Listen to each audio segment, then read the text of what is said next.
Another data structure down, hash tables.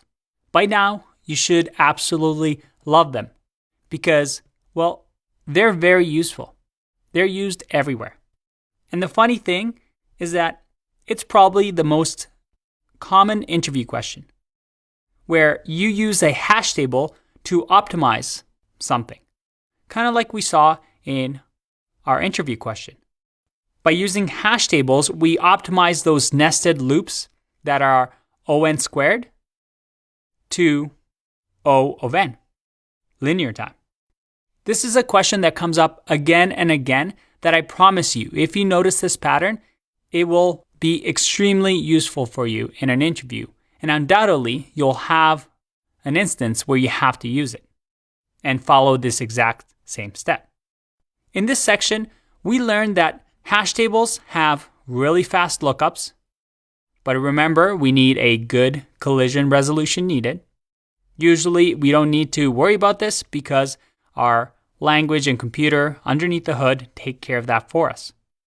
It allows us to do fast inserts, and depending on the type of hash tables, such as maps in JavaScript, we can have flexible keys instead of an array that has 0, 1, 2, 3, just numbered indexes.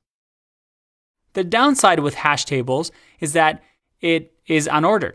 It's hard to really go through everything in order, and also it has slow key iteration. That is, if I want to grab all the keys from a hash table, I'll have to go through the entire memory space as we saw when we built our own hash table.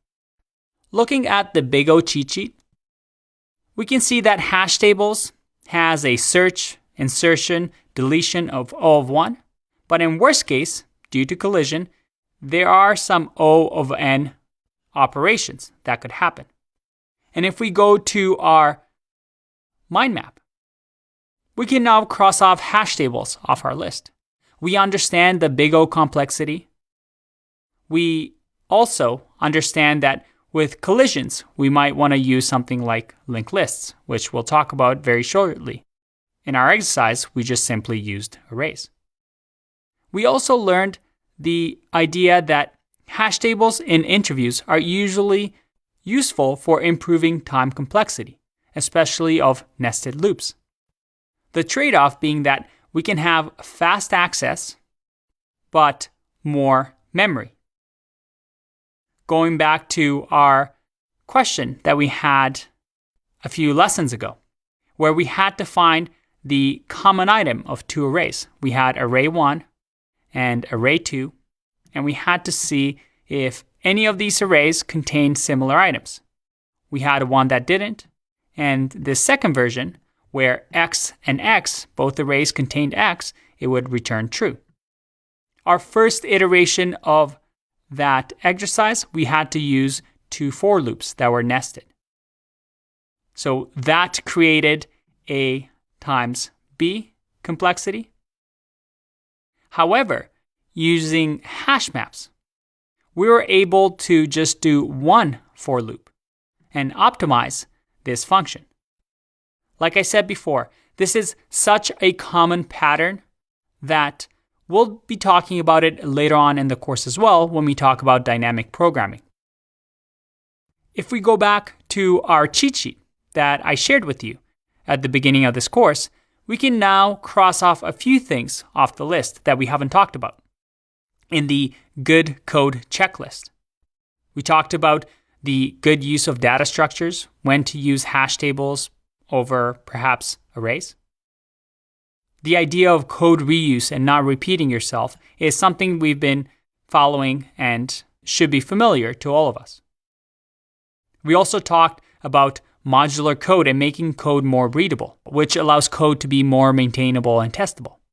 We talked about how usually in an interview, we want to avoid the O(n) squared operations, and we saw that we're able to do that with hash tables. But we did see that with a hash table, we had to increase our space complexity to O of n because we created this new variable that keeps track of all the items in the array. So that is the trade-off.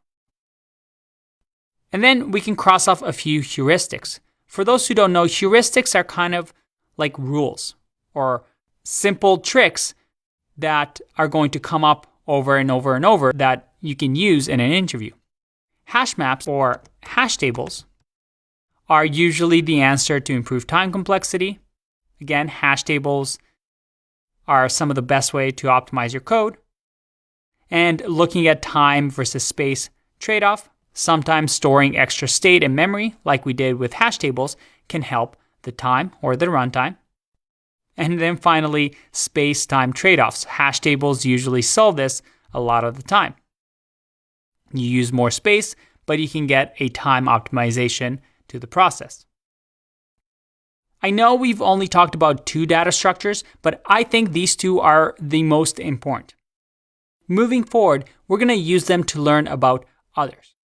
Good job getting this far. Take a nice little break, have some coffee, and I'll see you in the next video. Bye-bye.